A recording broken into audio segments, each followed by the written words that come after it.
Coach, talk a little bit about the first day of practice, your impression of the first day.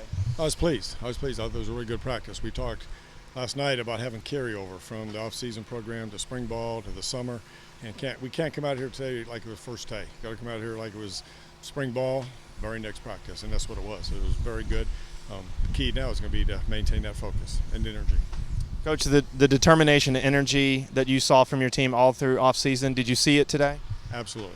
No doubt about it. At times, maybe too much. I kept telling guys, relax a little bit. So, that'll come. They were hyper. They were ready to go today, especially early in practice. I just said, just relax. We'll be fine. Coach, in preseason, obviously you're already starting to count down to the first game, but how much do you get to work on fundamentals or is it you have to balance that between install?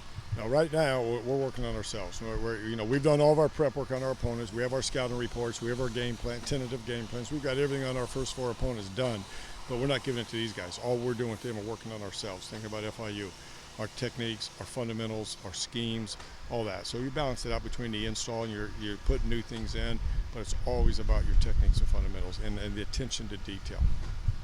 Coach, from a conditioning standpoint, how did you like how the team is right now? I think our guys are in really good shape. They had a great summer. It's always hard because you want to give them some time off right before you go to get their legs back and everything. So they haven't done anything for about 5 or 6 days. So they have on their own, but nothing organized for 5 or 6 days. So you can see that a little bit, but they'll bounce back very quickly. Coach, what do you want to get accomplished in this first week before you put all the full pads on? Just get better. Get better every day with our techniques, fundamentals, get our install. Once our install's in 3 or 4 days in, we've got about 85% of it in for the season. So now we can go back and just get better and better and better and then really focus on situational football. We got to improve our awareness of situational football, down and distance, field position, red zone, backed up, 2 minute, all those things that come up during the game. Any of the freshmen stand out to you or newcomers stand out to you today? It's too early to tell, but I told them after practice, I said, I don't want one guy here to say I'm redshirting. I want every one of you to think you're playing in the first game and prepare to play in the first game. And we have some guys that will play in the first game. How many, I don't know.